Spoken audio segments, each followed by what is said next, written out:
Hey Josh. So I saw your response videos. Um, yeah, and there isn't a lot of like.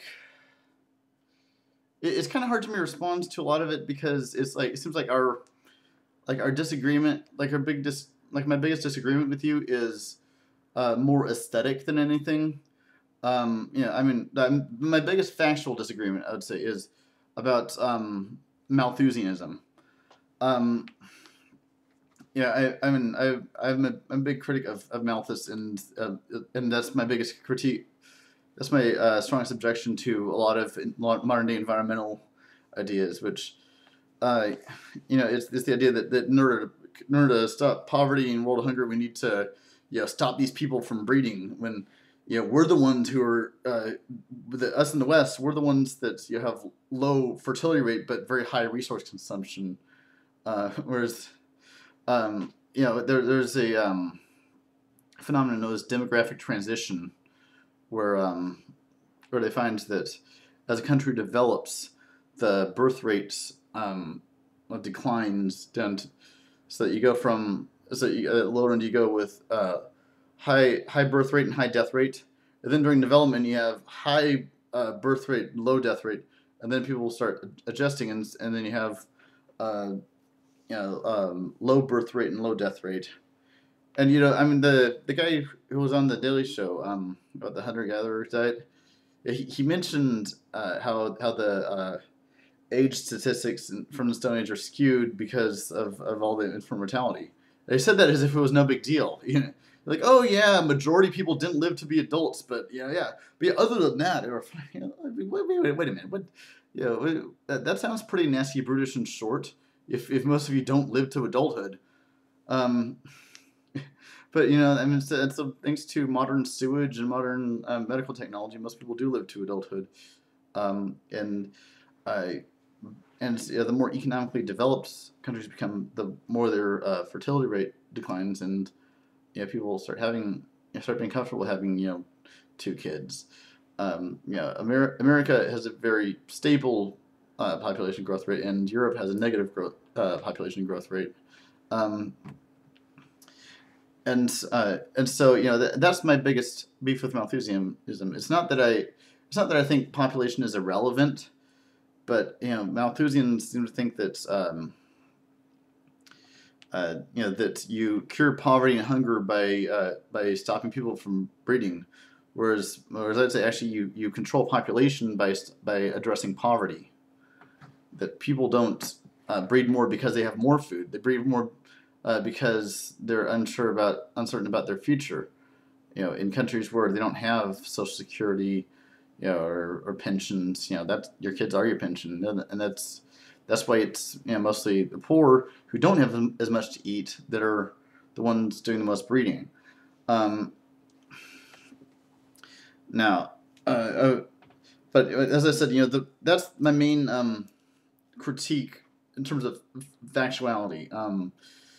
The rest of my critique, as I said, is more aesthetic, and it's mostly the fact that I don't want to live in a hunter-gatherer society. I like living in a house. I like having a computer where I can broadcast myself on YouTube and talk to people across the world, and be able to read books and all kinds of stuff that hunter-gatherers never got to do. I mean, and and so I mean, I would certainly like to do things that make modern life more communal. I mean, for one thing, I think we should have like vertical farms in the city to bring our agriculture closer to home, and definitely permaculture.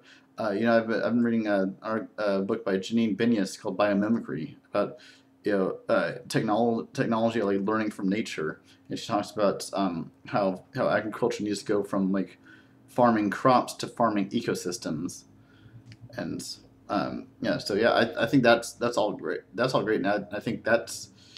But I wouldn't want to take the further step of let's all get bows and arrows and start hunting game again. I mean, I think it's.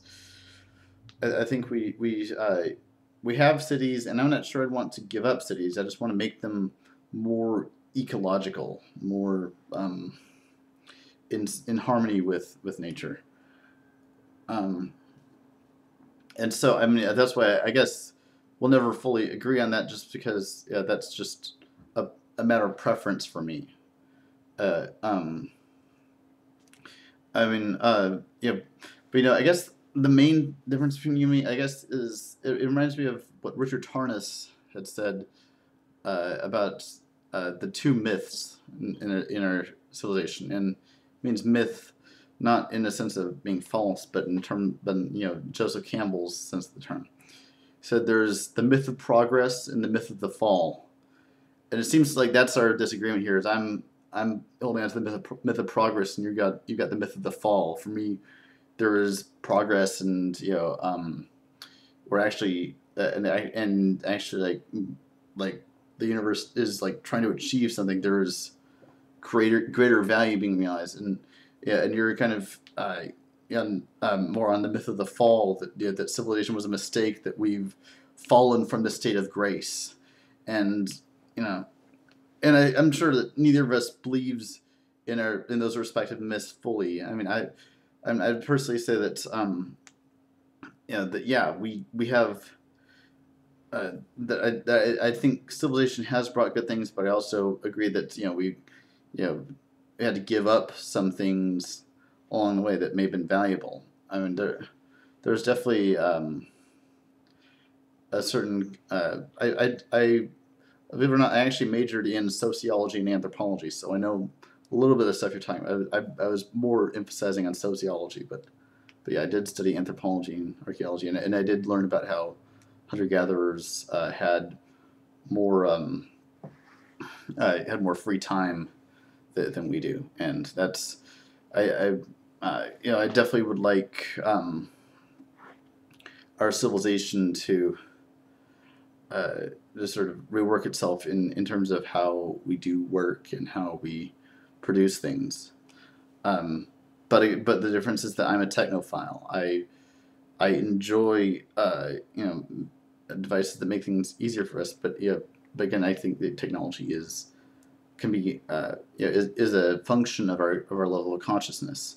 So we need to turn our consciousness towards towards sustainability and trying to study nature and how the ecology works together, and try and mimic that in the way we set up our society. So we kind of align ourselves with the Tao, so to speak. Um, and so I guess therein lies our basic premises, and I'm not sure there was any way that either of us could really convince the other of the desirability of our perspective views of what the future should be. So I guess I'll leave it at that. Peace.